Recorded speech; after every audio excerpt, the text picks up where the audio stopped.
Hello friends, good morning. Last લેક્ચરની અંદર આપણે સ્પ્રિંગ વિશેની ચર્ચા કરી હતી અને સ્પ્રિંગ ફોર્સ જોયું હતું કે જે સ્થાનાંતરના સમપ્રમાણમાં હોય છે અને દિશા સ્થાનાંતરથી વિરુદ્ધ હોય એટલે માઇનસ પણ આવતું હોય. સ્પ્રિંગ આપણે દર વિહીન લઈએ છીએ એટલે સ્પ્રિંગના દરેકે દરેક બિંદુએ બળનું મૂલ્ય સમાન રહેતું હોય, પરંતુ સ્પ્રિંગમાં ઉદ્ભવતું બળ એ એક્સ ઉપર આધારિત હોય, એટલે કે એક્સ વધુ હશે તો બળ વધુ હશે, એક્સ ઓછું હશે તો બળ ઓછું હશે. એટલે કે આપણે એમ કહી શકીએ કે સ્પ્રિંગ ફોર્સ એક વેરિયેબલ ફોર્સ છે, ચલ બળ છે. આ સિવાય આપણે ગઈકાલે ચર્ચા કરી હતી લાસ્ટ લેક્ચરની અંદર કે મીન પોઝિશન, તો એના પર આધારિત જ આપણે આજે આગળ કામ કરવાનું છે. તો ચાલો મિત્રો શરૂ કરીએ આજનો સેશન અને ક્વેશ્ચન થી શરૂઆત કરીશું. તો ચાલો જોઈએ આજનો પહેલો ક્વેશ્ચન.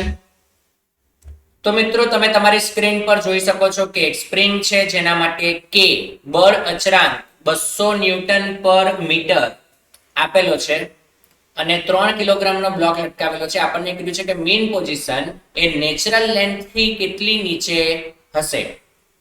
હવે આપણને પહેલા તો મને એક પ્રશ્ન છે કે બોલો, કોઈ એવું વિચારી શકશે કે ન્યૂટન પર મીટર એકમ કેવી રીતે આવ્યો? કોઈ?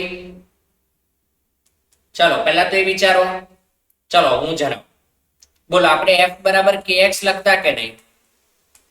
તો k શોધવું છે તો x ક્યાં જાય? છેદમાં. તો k નો એકમ શું થઈ ગયો? f ના છેદમાં x. f શું હતું? ન્યૂટન. x શું હતું? અંતર એટલે મીટર. બોલો, ન્યૂટન પર મીટર એકમ આવી ગયો. તો આ રીતે કંઈક ન્યૂટન પર મીટર એકમ આવશે. બરાબર છે. ચાલો હવે ક્વેશ્ચન પર ધ્યાન આપીએ. તો ક્વેશ્ચન આપણે શોધવાનો છે 3 કિલોગ્રામ વડે નીચે તરફ કેટલું વજન બળ લાગશે? તો કે 30 ન્યૂટન. 3 કિલોગ્રામ વડે નીચે તરફ લાગશે 30 ન્યૂટન અને સ્પ્રિંગ ખેંચાશે. ક્યાં સુધી ખેંચાય? તો કે લંબાઈમાં વધારો થઈને કોઈક સમયે kx જેટલું બળ લાગી જાય અને બંને સરખા થઈ જાય ત્યાં સુધી લાગે. તો આપણે એમ કહી શકીએ કે 30 = kx.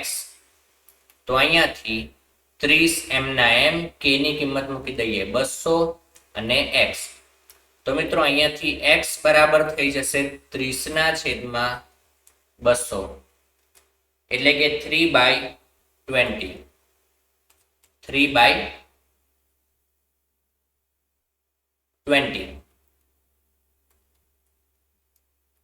x નું મૂલ્ય થઈ જશે 0.15 મીટર. બરાબર છે. બોલો, એકદમ ઈઝી ક્વેશ્ચન છે કે નહીં? 0.15 મીટર એટલે કે 15 સેન્ટીમીટર. તો આ રીતે કંઈક ક્વેશ્ચન આપણે સોલ્વ કરી શકીએ. તો ચાલો હવે જોઈએ નેક્સ્ટ ક્વેશ્ચન. તો મિત્રો નેક્સ્ટ ક્વેશ્ચન તમે જોઈ શકો છો સ્ક્રીન પર. એક સ્પ્રિંગ સાથે બ્લોક જોડેલો છે અને બ્લોક સમક્ષિતિજ સપાટી ઉપર મૂકેલો છે. સ્પ્રિંગને 2 મીટર ખેંચવામાં આવે તો FSP એટલે કે સ્પ્રિંગ બળ શોધવાનું કીધું છે. તો બોલો, FSP સદિશ બરાબર -kx સદિશ કહેવાય. તો માઇનસ m ના m, k ની કિંમત 600 છે અને x સદિશ છે 2 મીટર. એટલે કે સ્પ્રિંગ ફોર્સ થઈ જશે -1200 ન્યૂટન. બોલો, ક્લિયર છે? એકદમ ઈઝી સવાલ, વન લાઇનર ક્વેશ્ચન કહી શકાય. તો અહીંયાથી તમે જોઈ શકો કે અહીંયા સ્પ્રિંગ ફોર્સ, તો આ નેચરલ લેન્થ જ હતી, જ્યારે આગળના ક્વેશ્ચનમાં એના મીન પોઝિશન કંઈક અલગ જગ્યાએ આવે છે. તો ખાસ નોંધવા લાયક બાબત મેં તમને જે જણાવીએ તો નોંધી લેવું કે નેચરલ લેન્થ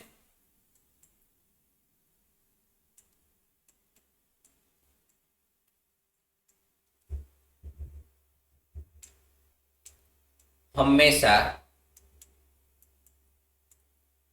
મીન પોઝિશન ન હોય. બરાબર. તો હવે જોઈએ આપણે નેક્સ્ટ ક્વેશ્ચન.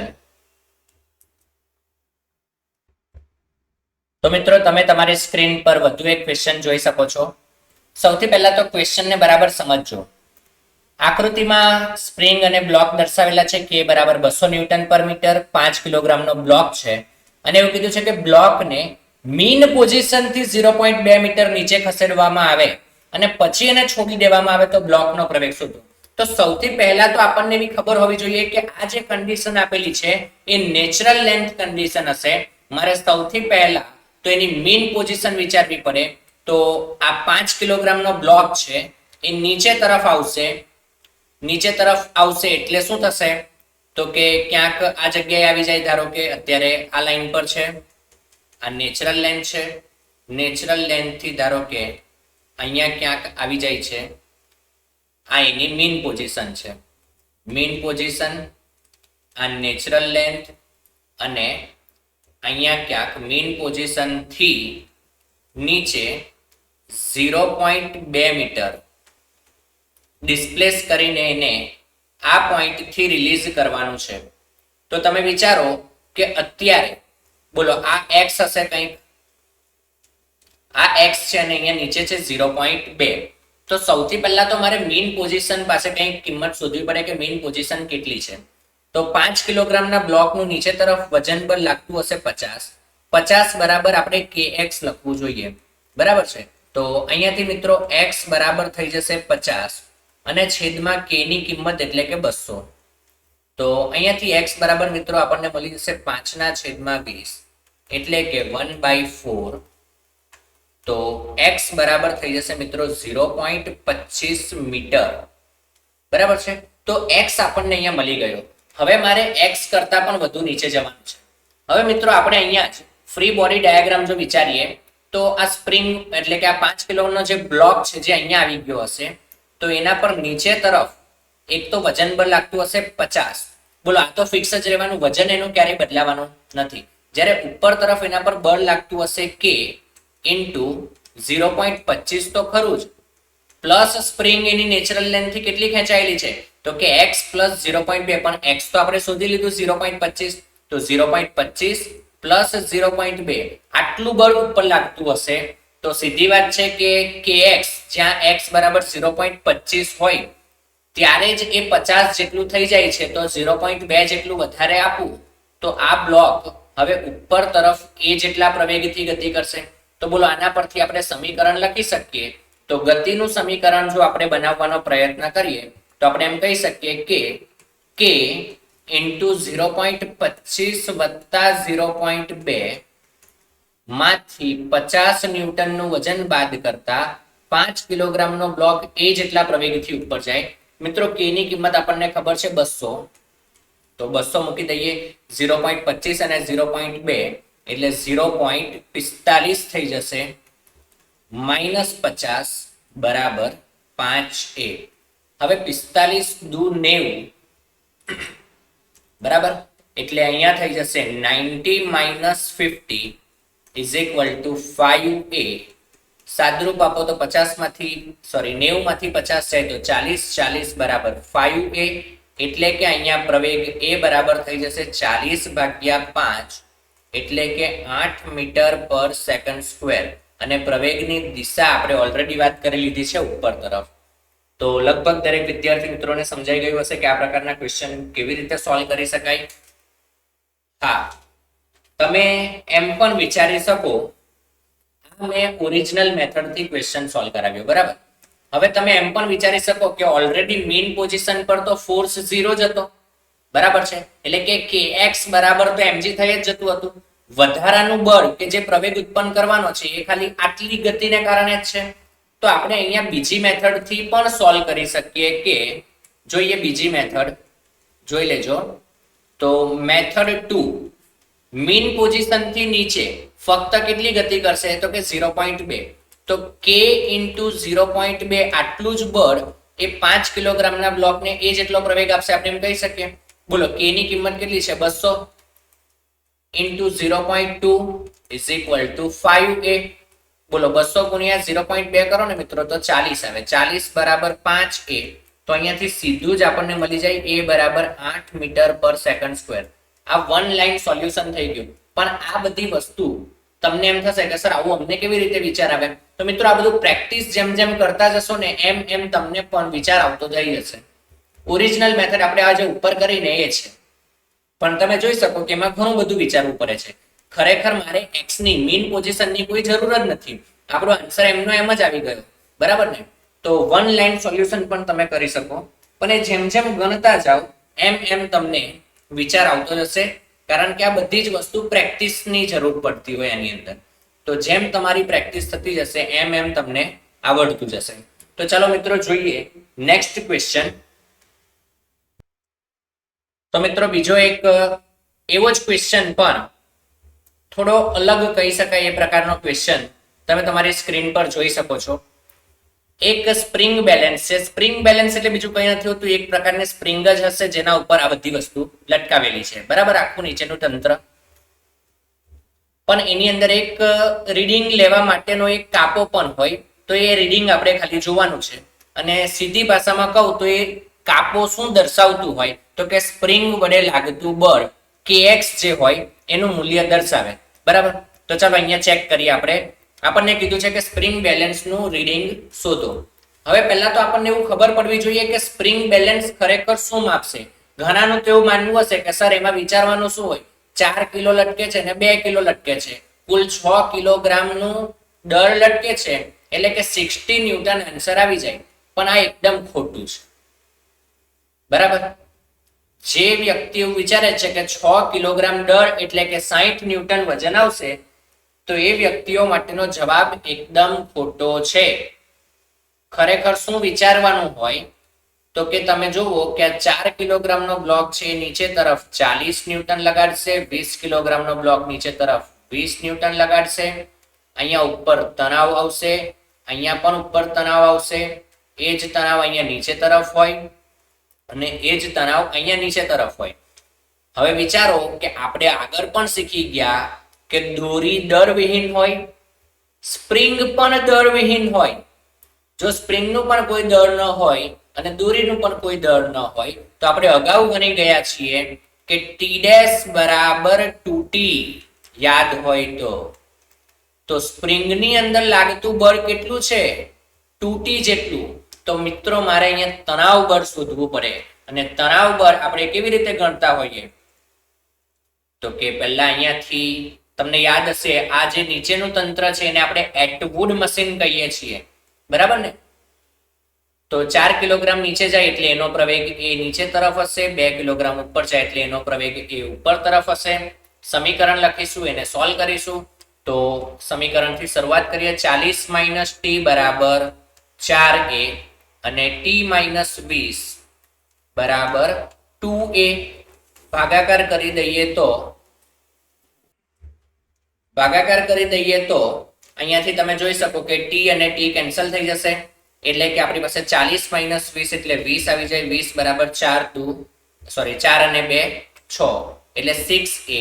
અને અહીંયાથી થઈ જશે એક્સેલરેશન a = 20/6 એટલે કે 10/3 મીટર પર સેકન્ડ સ્ક્વેર. આ પ્રવેગ આવી ગયો. હવે આ પ્રવેગ પરથી આપણે તણાવ શોધી લઈએ.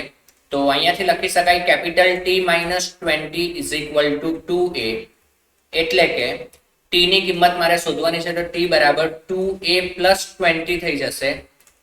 2 કૌંસમાં પ્રવેગની કિંમત 10/3 વત્તા 20, અહીંયા કૌંસ પૂરો, વત્તા 20. તો અહીંયાથી આપણે t શોધીએ તો કેપિટલ T બરાબર 20 વત્તા 20/3 વત્તા 20. લસા લઈ લઈએ તો t બરાબર 20 + 20 = 60/3 એટલે કે 80/3 ન્યૂટન. આ આપણો આન્સર આવી ગયો, બરાબર છે? તો આ આપણને તણાવ મળી ગયું. પણ વિચારો કે સ્પ્રિંગ બેલેન્સનું રીડિંગ એ તો 2t છે. તો હવે અહીંયાથી લખીએ આપણે કે સ્પ્રિંગ બેલેન્સ નું રીડિંગ બરાબર 2t. તો 2 કૌંસમાં t ની કિંમત એટલે 80/3, તો થઈ જશે 160/3 ન્યૂટન. વિચારો તમે શું વિચારતા હતા? 60 ન્યૂટન, કારણ કે 6 કિલોગ્રામ છે. આવે છે ખરેખર 60? નથી આવતું, બરાબર ને? એટલે એવું ક્યારેય ભૂલ કરવી નહીં, ખાસ ધ્યાન રાખવું. 160/3 આન્સર આવશે આ ક્વેશ્ચન નો. તો આ રીતે કંઈક સોલ્વ કરી શકાય. તો આ તો બેઝિક કન્સેપ્ટ હતો સ્પ્રિંગ માટેનો, આટલું તમારે ધ્યાન પર રાખવાનું છે. ચાલો આગળ હવે જોઈએ નેક્સ્ટ ટોપિક નવો, બરાબર છે? તો મિત્રો હવે આપણે જોવાનો છે નવો ટોપિક, એ છે કોમ્બિનેશન ઓફ સ્પ્રિંગ, એટલે કે સ્પ્રિંગનું જોડાણ. હવે સ્પ્રિંગને કેવી રીતે જોડી શકીએ? તો સ્પ્રિંગને આપણે મિત્રો બે રીતે જોડી શકીએ, એક શ્રેણી જોડાણ અને બીજું સમાંતર જોડાણ, બરાબર? તો આ બે જોડાણ વિશે આપણે ચર્ચા કરવાની છે. તો જોઈએ કે કેવી રીતે આની અંદર આપણે વિચારવાનું હોય. તો ચાલો મિત્રો શરૂ કરીએ. સૌથી પહેલા સિરીઝ કોમ્બિનેશન એટલે કે શ્રેણી જોડાણથી. તો મિત્રો આકૃતિમાં દર્શાવ્યા પ્રમાણે બે સ્પ્રિંગ શ્રેણી જોડાણમાં છે, એની સાથે એક બ્લોક જોડેલો છે અને બ્લોક ઉપર કેપિટલ F બળ લગાડવામાં આવે છે. આકૃતિમાં દર્શાવ્યા પ્રમાણેનું જો સ્પ્રિંગનું જોડાણ હોય તો આપણે એને સિરીઝ કોમ્બિનેશન અથવા તો શ્રેણી જોડાણ કહી શકીએ. મિત્રો આપણે અગાઉ ચર્ચા કરી છે એ મુજબ જ અહીંયા વાત કરીએ તો બંને સ્પ્રિંગ એક જ લાઈનમાં છે અને જો આપણે બળ લગાડતા હોઈએ તો આપણે પહેલા પણ કીધું છે કે સ્પ્રિંગ આપણે દળ વિહીન લેવાની છે, એવી સ્પ્રિંગ કે જેનું કોઈ દળ ન હોય. અને જો દળ ન હોય તો શ્રેણી જોડાણમાં મતલબ કે એક જ લાઈનમાં રહેલી દરેક સ્પ્રિંગ પર કેવું બળ લાગશે? સમાન બળ લાગશે. આપણે અગાઉ પણ કીધું કે દરેકે દરેક બિંદુએ બળ કેવું હોય? સમાન હોય. તો એનો અર્થ એવો થઈ ગયો કે અહીંયા બંને સ્પ્રિંગ પર F બળ જ લાગશે, જે કોમ્બિનેશન પર લાગે છે બંને પર સ્વતંત્ર પણ F બળ જ લાગશે, દરેકે દરેક બિંદુએ સમાન હશે. તો અહીંયાથી આપણે એમ કહી શકીએ કે દરેક બિંદુ માટે શું છે એવું? તો કે F ફોર્સ સમાન હશે, બરાબર? બંને સ્પ્રિંગ માટે. બીજી વસ્તુ બોલો, આ સ્પ્રિંગ પોતાની રીતે કંઈક અહીંયાથી ધારો કે આમ x1 ખેંચાય, આ સ્પ્રિંગ પોતાની રીતે કંઈક x2 ખેંચાય, તો ખરેખર આ બ્લોકનું સ્થાનાંતર તો ક્યાંક અહીંયા હશે આમ, બરાબર? બ્લોકનું સ્થાનાંતર ક્યાંક અહીંયા હશે અને આ ટોટલ કેટલું હશે? તો કે આ ટોટલ હશે x1 પ્લસ x2. બોલો સમજાય છે? તો આના પરથી આપણે એમ કહી શકીએ કે પરિણામી x જે હશે એ પરિણામી x હશે x1 પ્લસ x2. અને આમ પણ આપણે સમજી શકીએ કે x1 x2 અલગ અલગ જ હોય, કારણ કે વિચારો કે f સમાન છે અને આપણે f બરાબર kx લખીએ, બરાબર? હવે જો k1 અને k2 અલગ અલગ હોય તો x1 x2 કમ્પલસરી વસ્તુ છે કે અલગ અલગ જ હોવા જોઈએ, તો જ k1 x1 પણ f થાય અને k2 x2 પણ f થાય. તમે સમજી શકતા હશો લગભગ. તો આટલી વસ્તુ આપણને સમજાઈ ગઈ. તો સીધી વાત છે કે આપણે આ જ સમીકરણનો ઉપયોગ કરીશું સમતુલ્ય k શોધવા માટે. અહીંયા સિરીઝ કોમ્બિનેશન પરથી આપણે ખરેખર શું શોધવાનું છે? તો કે એક કરતા વધુ સ્પ્રિંગ આ રીતે વાપરેલી હોય શ્રેણી જોડાણ અથવા તો સમાંતર જોડાણમાં, અત્યારે આપણે શ્રેણી જોડાણ જોઈએ છીએ, તો ત્યારે કોઈ એક જ સ્પ્રિંગ આ બધાની જગ્યાએ જો મૂકવામાં આવે તો એનો k કેટલો લેવાનો એ આપણે શોધવાનું છે. તો એના ઉપર જ આપણે અત્યારે ચર્ચા કરી રહ્યા છીએ. તો આપણે જાણીએ છીએ કે F બરાબર k1 x1 થશે, બરાબર છે? F બરાબર k1 x1 થશે. તો અહીંયાથી x1 ની કિંમત આપણે લખી શકીએ f ના છેદમાં k1. એવી જ રીતે f બરાબર k2 x2 પણ થશે, કારણ કે આપણે પહેલા જ કીધું કે f સમાન છે, તો x2 ની કિંમત લખાશે f ના છેદમાં k2, બરાબર? બોલો બંને કિંમત આપણે અહીંયા મૂકી દઈએ તો x બરાબર x1 ની જગ્યાએ થઈ જશે f ના છેદમાં k1 પ્લસ f ના છેદમાં k2. બોલો લગભગ દરેકને સમજાઈ ગયું હશે. હવે આ x નું શું કરીશું આપણે? તો કે આ x શું છે? તો કે અહીંયાથી કુલ, બરાબર? તો એની જગ્યાએ બોલો એ એક સ્પ્રિંગ કે જ્યાં બે ની જગ્યાએ આપણે લગાડી દઈશું, બે સ્પ્રિંગની જગ્યાએ એક જ સ્પ્રિંગ લગાડીએ કે જે મને આવું જ કામ કરી આપે. તો વિચારો કે એના પર પણ મારે બળ તો F જ લગાડવું પડે. તો આપણે એમ કહી શકીએ ને કે ત્રીજી કન્ડિશન એટલે કે x માટે પણ f બરાબર k ઇક્વિવેલન્ટ એટલે સમતુલ્ય ઇન્ટુ x. તો મિત્રો અહીંયાથી x બરાબર પણ f ના છેદમાં k ઇક્વિવેલન્ટ થશે. તો બોલો આ કિંમત આપણે અહીંયા મૂકી દઈએ તો f ના છેદમાં k ઇક્વિવેલન્ટ એટલે કે સમતુલ્ય બરાબર f ના છેદમાં k1 પ્લસ f ના છેદમાં k2.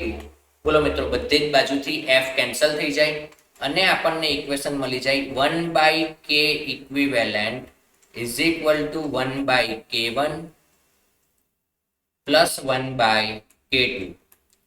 એટલે કે સીધી ભાષામાં આને જો યાદ રાખવું હોય તો ધોરણ 10 ની અંદર તમે અવરોધોનું શ્રેણી અને સમાંતર જોડાણ ભણી ગયા હશો. તો અવરોધોના સમાંતર જોડાણમાં જે સમીકરણ આવે એ સ્પ્રિંગ માટે શ્રેણી જોડાણમાં આવે અને સીધી વાત છે કે એનું ઊંધું થઈ જશે. એટલે કે હવે જો હું સ્પ્રિંગનું સમાંતર જોડાણ જોઈશ તો એની અંદર સમતુલ્ય બળ અચળાંક એ અવરોધો માટે શ્રેણી જોડાણના સૂત્ર જેવું આવશે. એટલે કે R1 પ્લસ R2 તેમાં હતું તો અહીંયા શું આવી જશે k ઇક્વિવેલન્ટ બરાબર k1 plus k2 plus k3 આવી રીતે આવી જશે. કોની અંદર સમાંતર જોડાણમાં. અત્યારે આપણે જે જોઈ રહ્યા છીએ એ શું છે શ્રેણી જોડાણ છે. બોલો દરેકને સમજાય છે. તો શ્રેણી જોડાણની અંદર અવરોધોના સમાંતર જેવું અને સ્પ્રિંગના સમાંતરની અંદર અવરોધોના શ્રેણી જેવું. અત્યારે આપણે શ્રેણી જોડાણ જોયું. તો ચાલો મિત્રો હવે આપણે સમાંતર જોડાણ જોઈએ. તો ચાલો મિત્રો શરૂ કરીએ સમાંતર જોડાણ. તો મિત્રો હવે આપણે જોઈ રહ્યા છીએ એ છે સમાંતર જોડાણ. તમે આકૃતિમાં જોઈ શકો છો કે બે સ્પ્રિંગ એકબીજાને પેરેલલ કોમ્બિનેશનની અંદર જોડાયેલી છે. સ્મોલ m દળનો બ્લોક છે અને એના પર આપણે F બળ લગાડેલું છે. હવે તમે વિચારો કે F બળથી જો બ્લોક ગતિ કરે ને તો મિત્રો બંને સ્પ્રિંગ ક્યાં તો એક સરખી દબાશે અથવા તો એક સરખી ખેંચાશે. ક્લિયર થાય છે. બોલો બ્લોક ગતિ કરે તો બંને સ્પ્રિંગનું સ્થાનાંતર એની નેચરલ લેન્થ થી એક સરખી ક્યાં તો ખેંચાય ક્યાં તો એક સરખી દબાય. બરાબર. અત્યારે આપણે બ્લોકને ખેંચીએ છીએ એટલે સીધી વાત છે કે સ્પ્રિંગની લંબાઈમાં વધારો થશે. એટલે અહીંયા શું થઈ જશે તો કે અહીંયા થઈ જશે x1 બરાબર x2. અહીંયા x1 બરાબર x2 થઈ જશે ને એના બરાબર આપણે x લખવું પડશે. તો અહીંયા સ્પ્રિંગની લંબાઈમાં થતો વધારો એ સમાન છે અને સીધી વાત છે કે k1x અને k2x આ બંને સરખા નહીં જ હોય. આનો અર્થ એવો થઈ ગયો કે આ જે બળ છે એ બે સ્પ્રિંગમાં અલગ અલગ વહેંચાઈ જાય તો F બરાબર F1 પ્લસ F2. આમાં તમને એમ થાય કે આવું કેવી રીતે આવે તો યાદ રાખી લેવાનું. બરાબર. આવું કેવી રીતે થાય તો યાદ રાખી લેવાનું. હવે આપણે આગળ ચર્ચા કરીએ તો મેં જેમ આગળ પણ વાત કરી એ મુજબ કે આપણે F1 બરાબર લખીશું k1x અને F2 બરાબર લખીશું k2x અને F બરાબર લખીશું k ઇક્વિવેલન્ટ ઇન્ટુ x. કારણ કે હવે મારે બેની જગ્યાએ ફક્ત એક જ સ્પ્રિંગ વાપરવી છે. તો F બરાબર F1 પ્લસ F2 થઈ ગયું. કિંમત મૂકી દઈએ દરેકની. તો F બરાબર છે k ઇક્વિવેલન્ટ ઇન્ટુ x બરાબર F1 એટલે k1x પ્લસ F2 એટલે k2x. બોલો દરેકમાંથી x કેન્સલ થઈ જાય એટલે કે k equivalent is equal to k1 plus k2. તો આ થઈ ગયું સમતુલ્ય બળ અચળાંક સ્પ્રિંગ માટે. લગભગ દરેક વિદ્યાર્થી મિત્રોને સમજાઈ ગયું હશે. તો આ થઈ ગયું સિરીઝ કોમ્બિનેશન અને પેરેલલ કોમ્બિનેશન સ્પ્રિંગનું કોમ્બિનેશન. ક્લિયર છે. હવે આપણે આગળ વાત કરીએ કે એક સ્પ્રિંગ છે એ સ્પ્રિંગને જો કાપી નાખવામાં આવે તો એના બળ અચળાંક પર શું ફરક પડે. મિત્રો નોર્મલી તમે એમ જ વિચારશો કે સર સ્પ્રિંગ તો એની એ જ રહીને એને કાપીને નાની કરી નાખીએ તો કઈ ફરક થોડો પડવાનો. પણ પડે. પ્રેક્ટિકલી એવું અનુભવવામાં આવ્યું છે. તમે વિચારજો કે એક મોટી સ્પ્રિંગ છે એને તમે ખેંચો છો ત્યારે તમે આરામથી ખેંચી શકશો, પણ એ જ સ્પ્રિંગને આપણે કાપી નાખીને સ્પ્રિંગની લંબાઈ નાની થઈ જાય ને પછી તમે એને ખેંચવાનો પ્રયત્ન કરશો મિત્રો, વધારે તાકાત લગાડવી પડશે. કારણ તો કે જેમ જેમ સ્પ્રિંગ નાની થતી જાય ને એમ એનો બળ અચળાંક વધતો જાય. શું થાય? બળ અચળાંક વધતો જાય. તો ચાલો એના પર ચર્ચા કરીએ. તો ચાલો મિત્રો જોઈએ સ્પ્રિંગ કટિંગ. તો આકૃતિમાં તમે જોઈ શકો કે અહીંયા એલ લંબાઈની એક સ્પ્રિંગ મૂકેલી છે જેનો બળ અચળાંક પ્રારંભમાં કે જેટલો હશે. હવે પ્રેક્ટિકલી એવું અનુભવવામાં આવ્યું છે, મેં તમને અગાઉ જેમ વાત કરી હમણાં કે કે ઇઝ ડાયરેક્ટલી પ્રપોઝનલ ટુ 1/L, અને આ એલ શું છે તો કે length of spring. Length of spring સ્પ્રિંગની લંબાઈના વ્યસ્ત પ્રમાણમાં છે. આને અહીંયાથી આમ સામે લઈ જઈએ ને તો આપણે એમ કહી શકીએ કે KL બરાબર અચળ. આનો અર્થ એવો થઈ ગયો કે KL નો ગુણાકાર હંમેશા અચળ જ રહે. હવે ધારો કે મારી પાસે કંઈક કાપવાનું સાધન છે અને હું એના વડે આ સ્પ્રિંગને આમ કાપી નાખું છું. અહીંયાથી કોઈ કાતર લઈ લઉં આમ અને સ્પ્રિંગને કાપી નાખું છું, બરાબર. તો એક બાજુની લંબાઈ હવે થઈ જાય છે L1 અને બીજી બાજુની લંબાઈ થઈ જાય છે L2. તો આ લંબાઈનો ફેરફાર જે થયો એના કારણે કે એવી રીતે બદલાશે કે આ L1 માટે અહીંયા થઈ જશે K1 અને L2 માટે અહીંયા થઈ જશે K2, અને આ દરેક માટે આપણે એમ લખી શકીએ કે જ્યારે સ્પ્રિંગ આખી હતી ત્યારે K બળ અચળાંક અને L લંબાઈ આના જ બરાબર K1 L1 પણ થશે અને એના જ બરાબર K2 L2 પણ થાય. એટલા જ માટે કીધું છે અહીંયા કે KL અચળ રહે. તમે L જે પ્રમાણે ફેરફાર કરશો એ પ્રમાણે K1 K2 બદલાતા રહે. લગભગ દરેકને સમજાય? જોઈએ ક્વેશ્ચનમાં જોઈશું તો વધારે સમજાશે. તો ચાલો જોઈ લઈએ એક્ઝામ્પલ. તો એક્ઝામ્પલ આપણે અહીંયા ડાયરેક્ટ લાઈવ જ જોઈએ. તો એક સ્પ્રિંગ છે આપણી પાસે, આ રીતે એક સ્પ્રિંગ હશે જેની લંબાઈ L જેટલી છે. એને વચ્ચેથી કાપી નાખવાની છે. શું કરવાનું છે? વચ્ચેથી કાપી નાખવામાં આવે. સ્પ્રિંગને વચ્ચેથી કટ કરતા નવો સ્પ્રિંગ કોન્સ્ટન્ટ શોધો.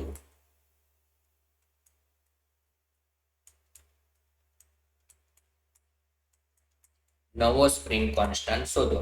આ ક્વેશ્ચન છે. હવે વિચારો કે જૂનો બળ અચળાંક K હતો અને આની લંબાઈ કેટલી હતી? L હતી. હવે નવો મારે શોધવાનો છે તો આપણે જાણીએ છીએ કે KL બરાબર હંમેશા અચળ જ રહેવું જોઈએ. તો નવો ધારો કે K ડેશ જેટલો છે અને નવી સ્પ્રિંગની લંબાઈ કેટલી થઈ ગઈ? L/2 થઈ ગઈ, બરાબર છે. તો આને હવે તમે સાદુરૂપ આપો તો L અને L ઉડી જાય એટલે K ડેશ બરાબર 2K. તો નવો બળ અચળાંક જૂના કરતા ડબલ થઈ ગયો હશે, આવું આપણે કહી શકીએ. બોલો, એકદમ સિમ્પલ કન્સેપ્ટ છે કે નહીં? ક્લિયર છે? બંને બે સ્પ્રિંગ બનશે અને બંને સ્પ્રિંગનો બળ અચળાંક 2K હશે. હવે વિચારો કે અહીંયાથી પાછી આપણે એ જ બે ટુકડાને આમ ભેગા કરી દીધા ને, એ જ બે ટુકડાને શું કરીએ છીએ? હવે ભેગા કરી દઈએ છીએ. ક્વેશ્ચન ખરેખર અહીંયા પૂરો થઈ ગયો છે, પણ હવે હું જે કહેવા માંગુ છું ને એના પરથી આપણે જે હમણાં અગાઉ સિરીઝ પેરેલલ કોમ્બિનેશન બની ગયા ને એ પણ આરામથી સમજી શકાશે. તો હવે તમે વિચારો કે આને આપણે આમ બે ટુકડા છે એને પાછા આમ અને આમ જોડી દઈએ તો બોલો આખી સ્પ્રિંગ બની ગઈ. અને આખી સ્પ્રિંગ બનવા માટે જોડાણ કયા પ્રકારનું થયું? શ્રેણી પ્રકારનું થયું. તો આપણે અહીંયાથી આમ લખી શકીએ કે આ રફ ગણતરી છે અત્યારે તો 1/K ઇક્વિવેલન્ટ સૂત્ર છે 1/K dash plus 1/K dash, કારણ કે બે ટુકડાનું જોયું ને આપણે. તો 1/2K પ્લસ 1/2K, બે નાના નાના ટુકડા માટે. તો 2/2K થઈ ગયું. 2 અને 2 કેન્સલ થઈ ગયા એટલે 1/K. તો જુઓ હવે 1/K ઇક્વિવેલન્ટ બરાબર 1/K એટલે કે K ઇક્વિવેલન્ટ કેટલું થઈ ગયું? K. એટલે કે પાછા આ નાના નાના બે ટુકડાને જો આપણે શ્રેણીમાં આ રીતે રાખીને જોડી દઈએ તો પાછો એનો બળ અચળાંક કેટલો થઈ જાય કે, અને થવો જ જોઈએ, સીધી વાત છે, કેમ કે એટલો જ હતો ને એમાંથી તો કાપીને આપણે નાની બનાવેલી. સમજી શકો છો તમે મારી વાત? તો આ કે એ પાછું ઓરિજિનલ આવી ગયું. પણ આ મેં જેમ તમને વાત કરી કે આ ફક્ત સમજવા પૂરતું હતું. આગળનો કન્સેપ્ટ પણ તમે સિરીઝ પેરેલલ વાળો સમજી શકો એના માટે મેં આ ટોપિક અત્યારે લઈ લીધો. બાકી ખરેખર આપણો ક્વેશ્ચનનો આન્સર k ડેશ બરાબર 2k એ આવી ગયો છે. અને વધુ એક ક્વેશ્ચન આપણે સોલ્વ કરીએ એટલે તમને કોન્ફિડન્સ આવી જાય કે ખરેખર કેવી રીતે આ બધી વાત ચાલે છે. તો ચાલો જોઈએ નેક્સ્ટ ક્વેશ્ચન. તો મિત્રો બીજો એક ક્વેશ્ચન આપણે લીધો છે જેમાં L લંબાઈની સ્પ્રિંગ છે અને એ સ્પ્રિંગને પણ કાપવાની છે. એક ટુકડો લેવાનો છે આપણે L/3 નો અને બીજો ટુકડો આપણે લેવાનો છે 2L/3 નો. અને આપણને ક્વેશ્ચન પૂછવામાં આવ્યો છે કે બંને ટુકડા માટે સ્પ્રિંગ કોન્સ્ટન્ટ શોધો. તો ચાલો ધારો કે હું ધારી લઉં છું કે L/3 નો ટુકડો છે ને એના માટે સ્પ્રિંગ કોન્સ્ટન્ટ K1 છે અને 2L/3 માટે K2 છે. અને મૂળ જે હતું એ કેટલું આપેલું છે આપણને, તો કે K જેટલું આપેલું છે. મારે લખવાનું રહી ગયું. બળ અચળાંક જૂનો K જેટલો હતો. બરાબર છે? તો ચાલો હવે આપણે સોલ્વ કરીએ. તો બોલો એકદમ જ સિમ્પલ છે, કઈ વિચારવા જેવું છે જ નહીં. કે L બરાબર K1 અને એની લંબાઈ લઈ લેવાની એટલે કે L/3.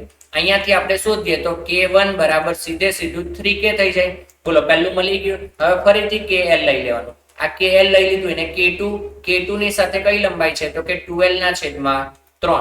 બોલો અહીંયાથી પાછો L અને L ઉડી જાય તો K2 ની કિંમત 3K/2 થઈ જાય. મિત્રો આને પણ તમે શ્રેણીમાં જોડશો ને તો પાછું આખે આખું K જ થઈ જશે. તમારે ચેક કરવું હોય તો કરી લેજો, જવાબ K જ આવશે. બરાબર? તો આ રીતે કંઈક આપણે સોલ્વ કરી શકીએ. નેક્સ્ટ આપણો જે સેશન આવશે એની અંદર આપણે વધુ એક નવા ટોપિક તરફ જવાનો પ્રયત્ન કરીશું. મિત્રો આ ખાસ કન્ફ્યુઝન ન થાય એનું ધ્યાન રાખજો કે આ સ્પ્રિંગ જે છે એ દર ધરાવતી નથી. બરાબર? તો આ સાથે આપણે આપણો આજનો આ સેશન પૂરો કરીએ અને મળીશું નેક્સ્ટ સેશનમાં એક નવા ટોપિક સાથે. તો અહીંયા અટકીએ. Thank you.